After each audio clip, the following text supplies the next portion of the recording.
Obviously, there'll be ones I can be a little annoyed with.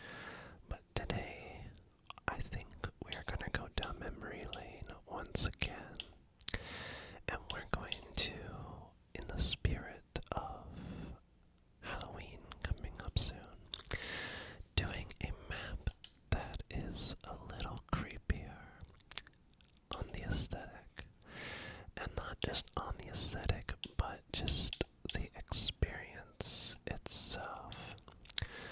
Now, I think I'm gonna put the settings to. Is there free for all? Team Slayer. Oh, I know. Slayer is just free for all. Just so that I show up pink. And yeah, we, before we, let's, hold on.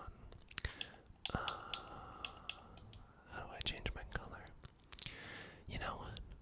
It's fine. Before we start, I specifically find this creepy, and this is not the only map that I find creepy. I think the aesthetic of Halo maps in general, when you're wandering them alone, they tend to be eerie, especially Halo 1. First off, we're spawning. There are two sides for spawning, this side and the opposite side. Before we begin, I do want to bring attention to one of the coolest features of this map. And we're gonna stand right here.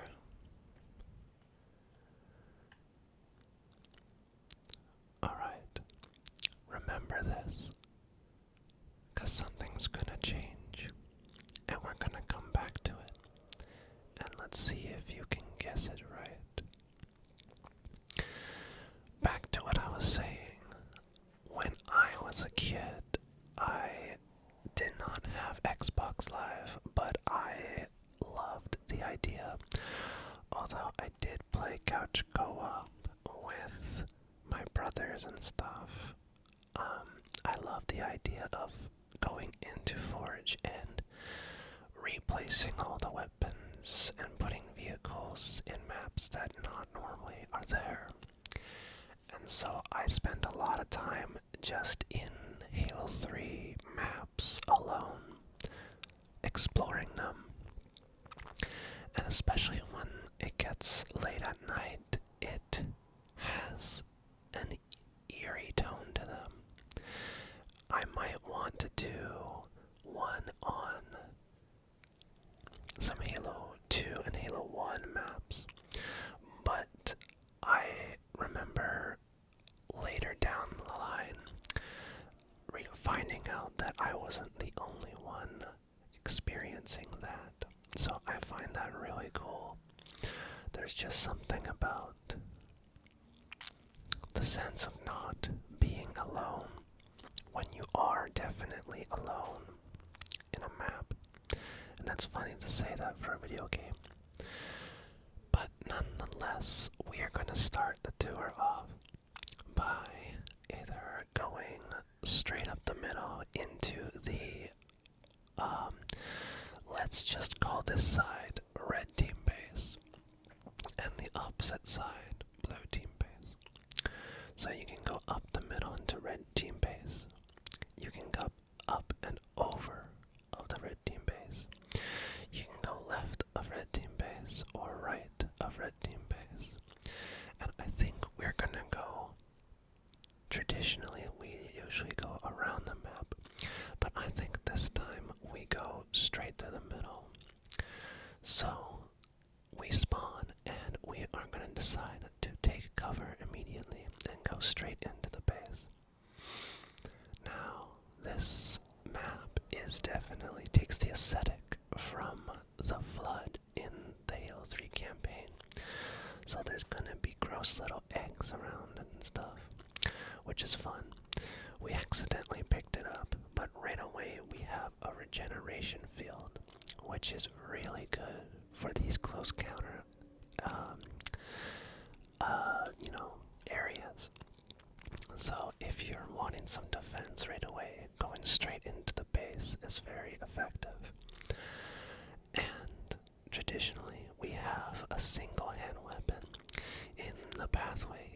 case you want to start doing a dual-wield build. Brute Spiker is not necessarily the best weapon, but it's fun to have in the sandbox. Now from here, from this pillar, from the regeneration field, we can go left, which takes us outside, right, which takes us underground, and or straight, which takes us to the bunker that is across from the blue team base. We are going to go straight. Now this map has two levels. There is the top level with the grass and the bottom level with the infected flood mutations. Now we accidentally picked them up, but right here are two spike grenades. I love the placement of these spike grenades because of how this bunker is set up. Now assuming people had the same thoughts as us, and they wanted to go straight up the middle into the bunker, you would be having a, somewhat medium range firefight here. And I think the spike grenades are a perfect grenade for this situation.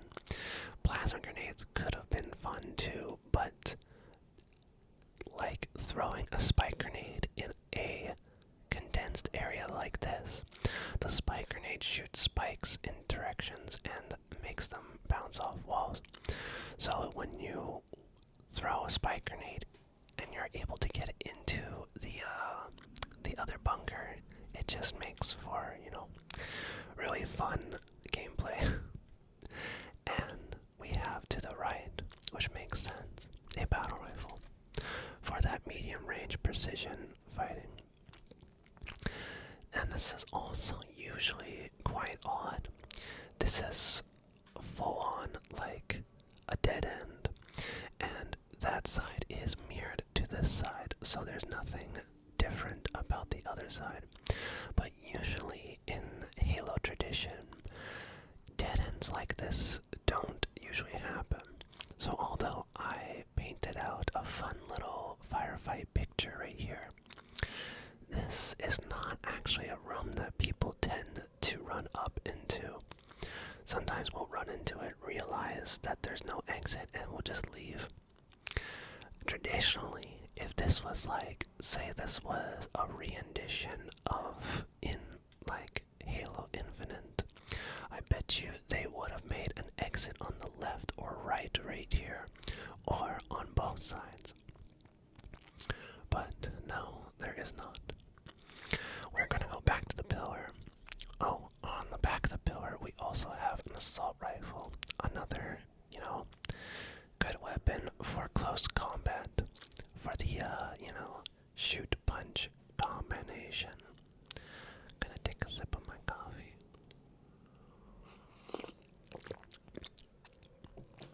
Now we're gonna choose another direction. We're gonna go back to the pillar, and instead of going straight to the bunker, we are going to take a left. So we want to go outside, and this is a nice placed battle rifle, of course, because once you take it, you are immediately outside in that medium to long range scenario. Now, up this ramp here is back to where you would spawn. So if you want to come over here immediately, you would just go around the long way. But from here, we are going to go back to the base, because we're going to show you the top of the base. Now, instead of going into the base, we're going to go on top, and on top offers just as much cover as the bottom. Now, I really like, I just got a message right now. A friend wants to play Outlast Trials. I'll probably do that. Been very addicted to that lately. But yeah, this is usually the ideal plan that people like to do.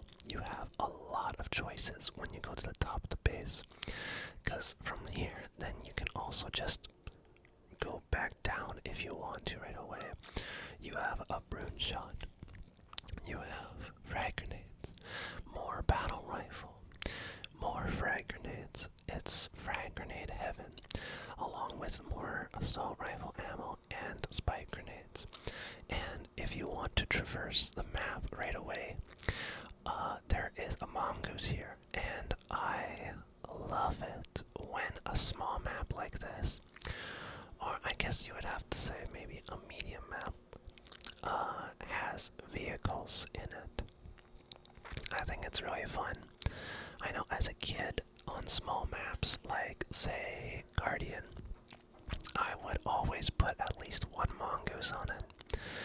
It's not practical at all, but it's just fun because you're always going to have the one player that wants to do some sort of shenanigans, like go off a gravlet with a mongoose.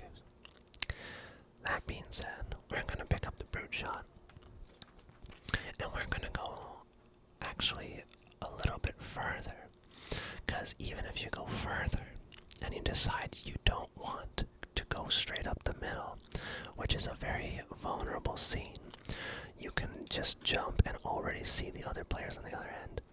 You can take cover immediately by going down the hole, which is the same as the other side, and be down in the base right across from the bunker immediately, which also prepares for good gameplay, because if you had a battle rifle and you decide to not, if you're in like a battle rifle versus battle rifle situation, there's times when you decide to go back down because you think you're gonna lose, and on the opposite side someone else also goes down the hole, and so then now you're just shooting each other through the bunker. I always like this scene. When it works, it works. And then, so we're gonna come back, but we are going to continue our path from where we were from here. Now, from here, we can go, yes, to the right and back up to the middle vulnerable section, left to an almost even more vulnerable section, or down in the lower section with, surprise, surprise, a ghost. Now, one thing that I loved that Halo 3 did, and it's tradition for Halo maps to have power weapons, yes, for map control.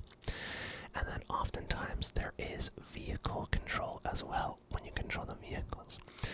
But most maps in, future Halo titles, even in the old Halo titles, they will mirror the vehicles oftentimes. I think the only time, so on one side, when, like, if there is a mongoose and a warthog on one side, there would be a mongoose and a warthog on the other side. Now this map, you don't really get a lot of these kind of maps, which also is just like, I think it's called Snowblind. Oh my gosh, I can't believe, I can't remember, yeah, Snowblind or something. The snowy mob, that's also small in this one. In Halo 3, sorry, getting jittery from the coffee. But this is a single ghost in a map that's this small, and this acts like a power weapon. And there's also a power weapon over there. So it's, people fight for the single ghost, because when you have a ghost, you have control of the outer rim of the entire map. As long as you keep moving, it is very hard to kill the ghost player. We will get back to the ghost in a second. We are going to go up through here, and this is a little bridgeway to another power weapon. So we got, I love that, it's always been tradition, but we got a power weapon on top in the middle, a power weapon on the bottom in the middle, and I think we have another power weapon at the very top in the middle. And that is, I think the shotgun is going to be up there. I can't remember.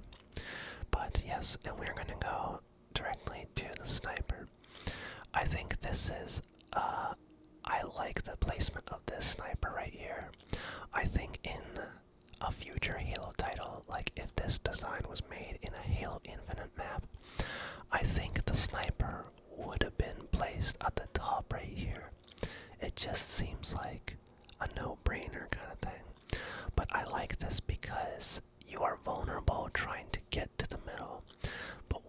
actually get the sniper, you do have a decent amount of cover, and you have a lot of options. Also, yes, more spike grenades and a needler for that medium range.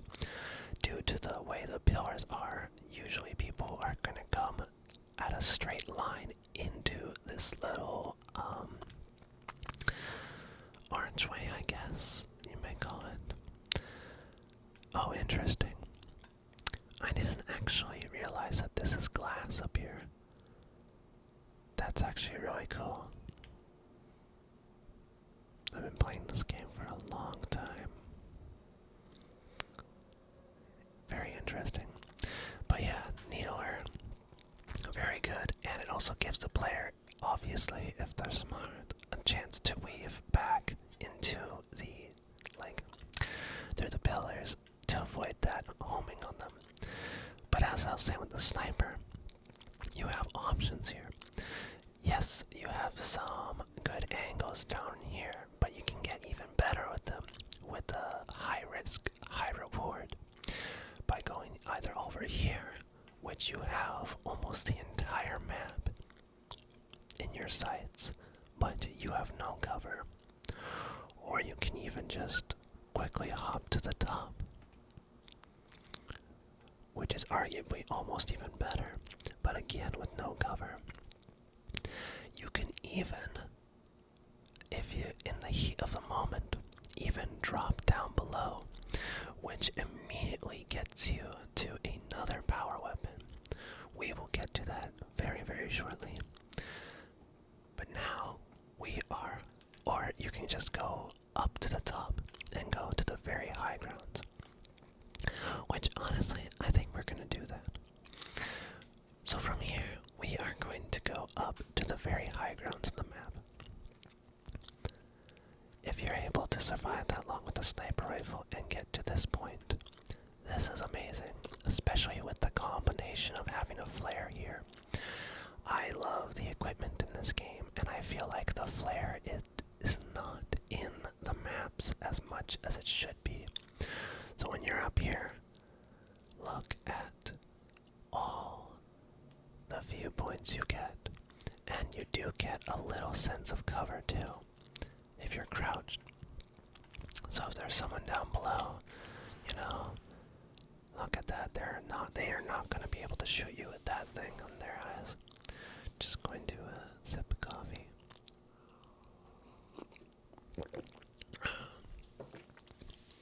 And the way to counteract this spot, we got some more frag grenades here, is that when you actually get here, it turns into a close range battle due to these pillars and these archways, and with the shotgun.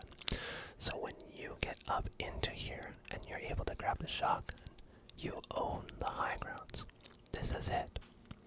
Although it does become a dangerous spot for frag grenades due to the collision and the way the frag grenades bounce. So do keep that in mind. Now we are going to go back up here, and again, like the drop down there, and the drop down I was showing you towards the rocket launcher, there's another drop down in this map that if you're getting a lot of heavy fire, you can go down here. Very fun little secret, and we might as well. Actually, no. Actually, yes. We are gonna do it. So in the heat of the moment, you decide to drop down here. You slide. And you go through this butthole gate. Yes, it looks like a butthole. Very gross. You can even go up it a bit. Excuse me. There we go. But you end up sliding back down a bit. Yeah. Very fun. I like that design for the map. It gives a lot of options, a lot of choices of where to go. Now we are down below with the rocket launcher power up. Let's go back up to the sniper, just so that we can experience that little drop down as well. So say we grab the sniper. there's a lot of heat on us. Then we want to drop down for the rocket launcher. Again, another power weapon that everyone's gonna want, so the odds of going after this and no one is around are very low. Because you can get shot through the bunkers, you can get hit by the ghost. It's a fun and it's amazing. I love this placement of the rocket launcher. There are so many angles that you can get attacked from, even from above. So it's just high risk, high reward, and I love it so much. And from there, because this is somewhat of a mirror map, and I mean mirror map as in one side is practically identical to the other side, that almost concludes the entire map. So from there, we are going to get into the ghost, and I'm going to show you when you have the ghost. This is your map control. You can just scout the entire edge of the entire map. And back in Halo 3, it was, in my experience, no one really used the cannons of the Ghost. And that was also in Halo 2 and Halo 1. The Ghost was made for ramming, using the speed boost and hitting players, getting an instant kill. So as long as you had one player on your team with the Ghost, you owned this entire ring on the outside. And now it's a fight for the other team to either A, kill the Ghost player, or B, stay more in the middle and concentrate, killing the other team in close quarter combat. Of course, you can take the Ghost up through the middle, but it's a lot harder due to wanting to boost and the way the terrain is.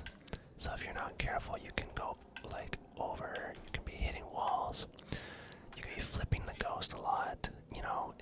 I think I did a bad example, but yeah, I really like just how it's just a figure eight pretty much around the whole map. And we'll stop here. Even though we have already looked at the other base, we're gonna go into the blue base. I think I was right because the lighting is more bluish on this side. Yeah, see, reddish, blue. It's still the same thing. Yep. And then you can go over here. Leads you into the cave, or you can go out this side, which leads you to the outside.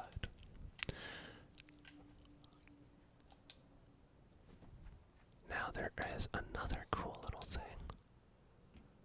There are little grav lifts on either side as well. So if you decided to go to the you wanted to go down below and you change your mind, you want to go quickly instead of having to walk all the way around, you can go off these grav lifts. The only problem is that they shoot you immediately to the middle of the map, so it makes you very vulnerable. I don't think a lot of people use these grav lifts, to be honest. They're more of a novelty. See, it's on this side as well. My coffee is done. Anyways, we're gonna try this one too. Oh, and we have a mauler. I keep accidentally almost saying mangler, but the mauler right in line of the grav lift, just for it to, because since it's pushing you up into, I always like this one. On this side, you get the benefit of landing in the tree. And then this is when you get to go monkey mode. Always fun. Yeah, Mangler giving you an option to go close combat in the middle of the map, which is still not very practical because the Mangler is just a very weak shotgun. Very cool gun though. The only thing I think this map is lacking though is the lack of dual wielding weapons. Because we've seen a Mauler here, and we've seen a Brute Spiker on the inside here. So where are all the two-hand or single-hand weapons? We also have a battle rifle on the side here.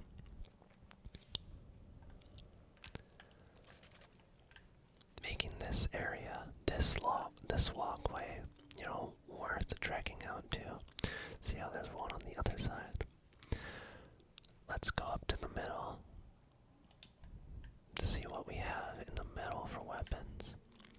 More battle rifle, just like the other side. Let's go over here. Anything in here? More battle rifle. There's the shotgun.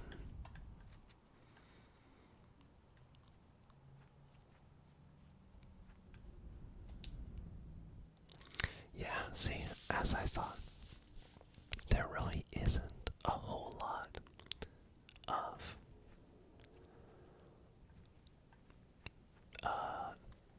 single-hand weapons, of dual-wielding weapons.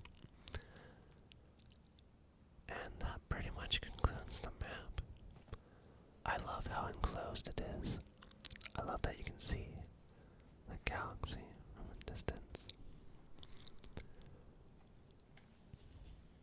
But yeah, as I was saying before, there's even these sentinels that you can shoot just from the construct map that I did before. I think you can, yes, you can shoot them. Very fun. I wonder if they would drop a sentinel beam. Probably not. I think that would be so cool. That'd be such a cool little Easter egg. But I don't think they fly. Oh wait, let's try it. No, they don't drop it. That's okay. But yeah, as I was saying,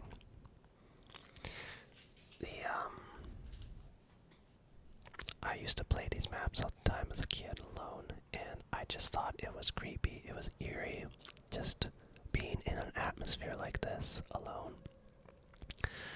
But, yeah. Now we're back to where we started. Do you see any differences in the map? It's very subtle.